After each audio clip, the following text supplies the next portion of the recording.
नमस्कार दोस्तों, मैं विनोद कुमार मिश्रा यूट्यूब के एम्पैथी एक्सप्रेस में आपका स्वागत करता हूँ। आज सैद्धांतिक बैसाखियों पर बात करते हैं। आपके कानों ने कई बार कुछ लोगों के मुखों से ये अवश्य सुना होगा कि वो बड़े सैद्धांतिक व्यक्ति हैं, कभी सिद्धांतों से समझौता नहीं करते। जिसका कोई सिद्धांत नहीं उसका जीवन भी कोई जीवन है। हालांकि ऐसी बातें उसने पहले सुन रखी हैं। वो वही बात सुनी सुनाई बातों को दोहराता है।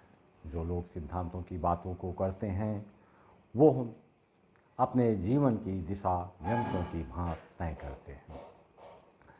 वैसे कोई भी व्यक्ति सैद्धांतिक नहीं हो सकता है। सिद्धांत जो घटनाओं के सापेक्ष बनते और बिगड़ते हैं। लेकिन जब हम कहते हैं कि हम सैद्धांतिक हैं तो कोई भी घटना या दुर्घटनाओं से कितना भी लड़खड़ाएं, कितना ही लड़खड़ाते हुए चलें तो भी हमारी क्रिया में उसका छाप पूर्ण रूप से बना रहे, उसमें किसी प्रकार का परिवर्तन ना आए, तब हम कह सकते हैं कि नहीं, हम सैद्धांतिक हैं। प्रश्न उठता है कि सिद्धांत है क्या। सिद्धांत एक ऐसा क्षितिज है जो बहुत संकुचित है।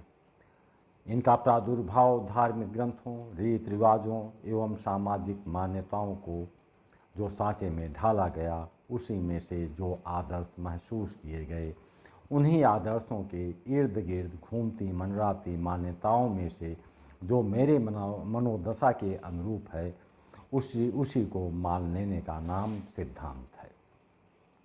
उसी के अनुसार चलते चलते उन मान्यताओं को हम नैतिक जामा पहनाते हुए अपने आप को गौरवान्वित महसूस करते हैं।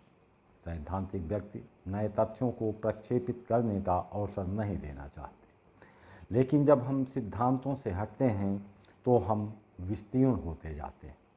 नए नए विचारों को प्रक्षेपित करते हैं। हम संकीर्णता से विस्तीर्णता को पाने की दिशा में निकल पड़ते हैं। अब हम थोड़ा प्रकृति की ओर चलते हैं। हमारे सभी प्रश्नों का उत्तर प्रकृति के ही पास है। अब चलते हैं, नदियों के प्रवाह को देखिए। एक बार अपना मार्ग तय करने के बाद सैद्धांतिक रूप से ये होना चाहिए कि अपने मार्ग निर्माण के बाद जिस रास्ते का उसने चयन किया है उसी के अनुसार बिना किसी की सीमा का अतिक्रमण करते हुए बहती रहे। लेकिन यह तो उसका सैद्धांतिक पक्ष है। घटना पक्ष क्या कहता है? बाढ़ आ गई, नदी में उफान आ गई। सैद्धांतिक पक्ष कहेगा उस उफान को अपने में समेटे रहो। घटना क्या कहेगी?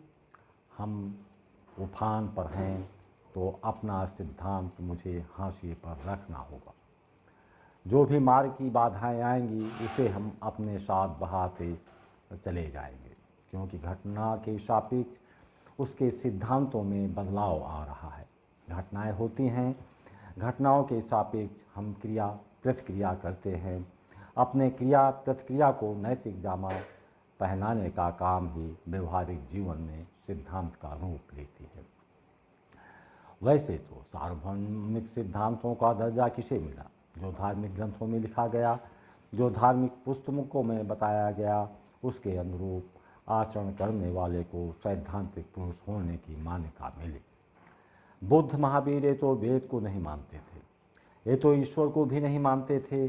वेदों को न मानने वाले व्यक्ति को नास्तिक कहा जाता था। जो आस्तिक ही नहीं था तो वो सैद्धांतिक कैसे हो सकते थे? कहने का तात्पर्य यह है कि बुद्ध ने सिद्धांतों को अस्वीकार किया। वो संकुचित क्षितिज से विस्तीर्ण क्षितिज की ओर चल पड़े। यदि वो उन्हीं सिद्धांतों के अनुरूप चलते जो वेदों में बताए गए थे तो बुद्ध भी संकुचित रह जाते। सिद्धांतों की बात आज कहाँ कही जाती है? जहाँ धार्मिक उपदेश दिए जाते हैं, जहाँ सत्संग होते रहते हैं, वहाँ वो क्या बताते हैं? वही रटी रटाई बातें। उन रटी रटाई बातों से किसका हित होने वाला है? कोई ऐसे धार्मिक व्यक्तियों के पास गया, बोला उसके बेटे बहू ने उसे घर से निकाल दिया। पत्नी गई, बोली पति धोखा दे रहा है। ऐसे में धार्मिक उपदेशक क्या कहते हैं, बेटे बहू को बुला लाओ, पति को बुला लाओ। हम उनको समझाते हैं कि इसी प्रकार बहू बेटे पति सब आ गए, भोजन देना शुरू किया। बुढ़ापे में माँ बाप की सेवा करना क्या धर्म नहीं है? क्या आप इस सिद्धांत से सहमत नहीं हैं? पति से कहा कि आप आपसी विश्वास बनाए रखने के सिद्धांत से आप सहमत नहीं हैं। वहाँ तो सभी कह देंगे हाँ सहमत हूँ, फालतू का कौन फजीहत कराए। अब चलते हैं, किसी बेटे ने पिता के साथ विश्वासघात किया। यह विश्वासघात उसे उस स्तर तक भी आहत कर सकती है जहाँ वो विश्वासघात उसके जीवन को समाप्त कर सकते हैं।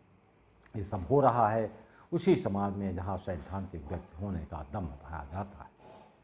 प्रश्न उठता है कि जब कभी ऐसी स्थिति उभर कर सामने आए जिसके सहन करने से किसी का आत्मविश्वास अपनी अंतिम सांसें लेने के लिए विवश हो जाए, वहाँ पर उसे किन तरीकों से ऐसा नैतिक जामा पहनाया जाए कि वो टूट कर बिखरने ना पाए। यदि उसके सामने ऐसे सिद्धांत रखे जाएं, ऐसे तथ्य रखे जाएं जहाँ वो टूट कर बिखरने के बजाय एक नए साहस के साथ, एक नए आशा और विश्वास के साथ खड़ा हो सके। यदि ऐसा करने में कोई सफल हो जाता है तो आगे का मार्ग वो स्वयं बना लेगा, उसे किसी सैद्धांतिक बैसाखी की आवश्यकता नहीं पड़ेगी।